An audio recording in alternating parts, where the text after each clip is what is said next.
that, PJ, right? Let me get to know you in the 8 precious minutes that I have on stage, all right? Where are the single folks at? Single people? All right, it's not school. You don't have to raise your hand, sir. So, clap it. All right, single people. What about married folks? Married people? Happily married? Yeah. If you're in a loveless marriage, there's 2 single people right there that can probably help you out with that. All right, what about the divorced folks? Divorced people?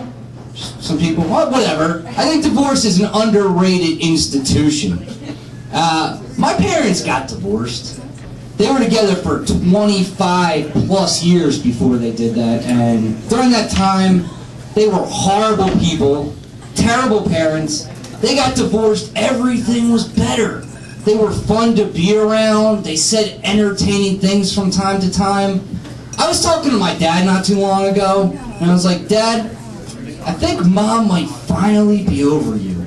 I heard she started dating again.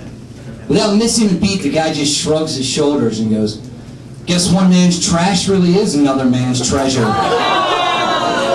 Harsh, but definitely the best use of that cliche ever. Right guy in the striped shirt that wants to laugh harder but can't because of who he's sitting next to? I know. I think it's silly that like all businesses have to pretend they care about the environment now.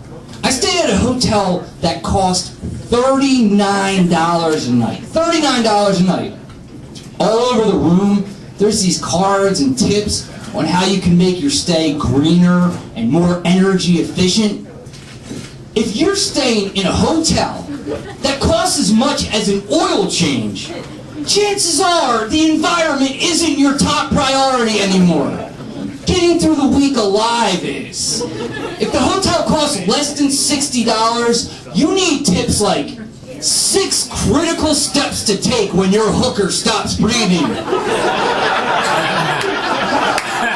how to shove a balloon of heroin inside yourself before the feds break down the door. Real world stuff, sir. Went camping, and the place was obsessed with this 5-mile-an-hour speed limit through the entire campground. So I'm driving through there, going around 5 miles an hour, which, by the way, guys, is really hard to do exactly unless you're pushing that car physically, you know? That wasn't good enough, because when I went past the front office, this lady came out after me. Now, picture this. This lady is literally walking alongside of my moving car and bitching at me about how fast I'm driving. Hey, didn't you see the signs? 5 miles an hour, 5. You were way over. I wouldn't be surprised if you were going a full 10. Let me ask you something, What would happen if a child jumped out in front of you? Alright, fair enough. Kid jumps out in front of me, I'm going 10 miles an hour. I have more than enough time to eat a sandwich, check my email, update my Facebook page, and still tap the brakes in time to let the little fella pass. But even if I hit him, so what? I'm going 10 miles an hour, 10! That kid would pop off my car like it's a moon bounce, no big deal. Because everyone knows you can hit a child going up to 15 miles an hour and they'll be just fine. That's why the speed limit in all school zones is 15. They test that all the time in China where there are government workers that do nothing all day but plow over the unwanted kids just to make sure that number is accurate.